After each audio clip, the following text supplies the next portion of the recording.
Right, so WWE Money in the Bank took place last night, and it actually featured one of the most shocking and surprising endings in a while for a WWE show, one that absolutely no one was expecting.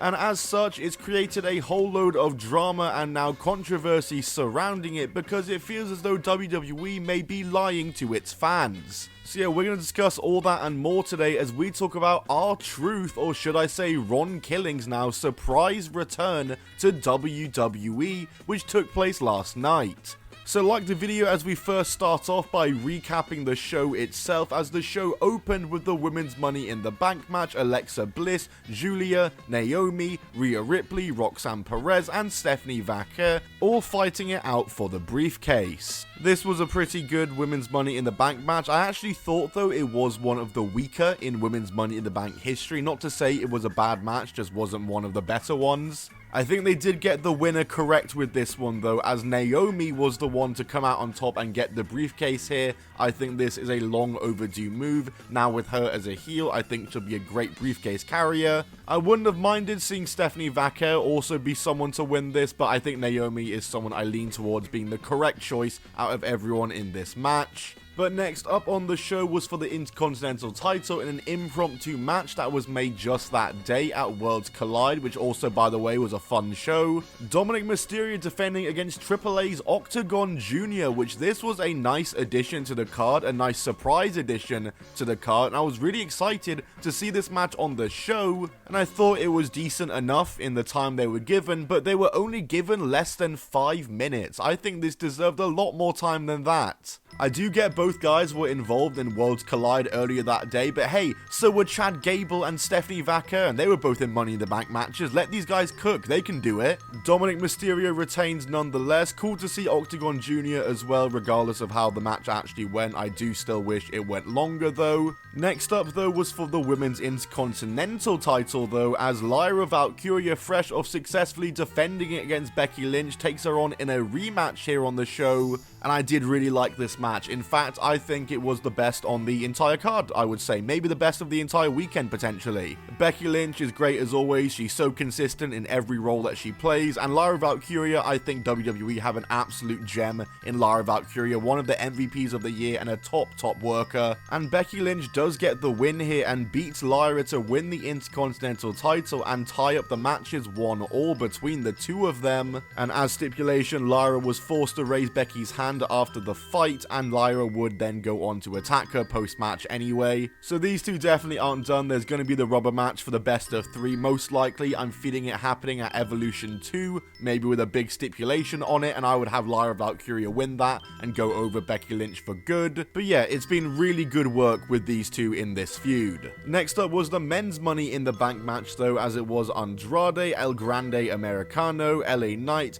Penta, Solo Sikoa and Seth Rollins. The match was kind of fine, that's all I can really say about it. Kind of fine, I think is the perfect way to describe it. It was nothing new for a Money in the Bank match, like I said. It was just fine. It was just fine. Nothing new being done, nothing memorable really. Just a fine match, just a fine ladder match between 6 guys who are solid in their work. I thought it was an interesting field this year and quite unpredictable in who I would have had won it. I mean, if anything, I would have had Carmelo Hayes win the Money in the Bank match, but lo and behold, he didn't even qualify. But out of anyone in this match, I probably would have just had anyone but Solo win it, really. I didn't really mind. Andrade, I would have messed with him winning it. I would have liked that. El Grande Americano, I only would have enjoyed with the condition that he ended the gimmick the moment he won the briefcase and was just Chad Gable again. Penta would have been a fun briefcase carrier aesthetically.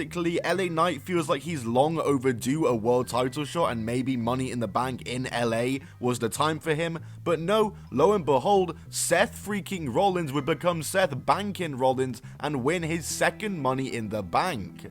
And like I said, I was fine with anyone but Solo winning, so Seth Rollins winning this match is absolutely cool with me. So I don't mind Seth Rollins being a 2-time Money in the Bank winner and winning it again. I do feel like it's a bit of a rehash though, and he's a guy that doesn't need the briefcase to challenge for the world title belt, but a guy like LA Knight, Andrade or Chad Gable would have benefited a lot more from holding this briefcase than Seth Rollins, but once again, I'm not entirely against this decision. And then we go to the main event, a match that on paper I truly couldn't have cared for less, as it's world champion John Cena teaming up with Logan Paul to take on other world champion Yeet Man Jey Uso and Cody Rhodes. And yeah, I really couldn't care for this match other than the ending that took place in the match, which we'll get to in a second. You already know it. The match itself, I didn't really care for whatsoever. Hype moments and aura, etc, etc. In a near 25-minute match where 3 out of 4 of the guys I truly couldn't care for less. World champion heel John Cena has been awful. Jey Uso is not world championship quality, and that has been apparent in the reign so far. And Logan Paul, I could not care for less in the WWE whatsoever. And this match would go down as a blemish and a waste on John Cena's final run in WWE if it wasn't for the ending that took place in the match that led to Cody Rhodes and Jey Uso getting the win. As towards the end of the match, a masked man attacks John Cena and reveals himself to be none other than R-Truth.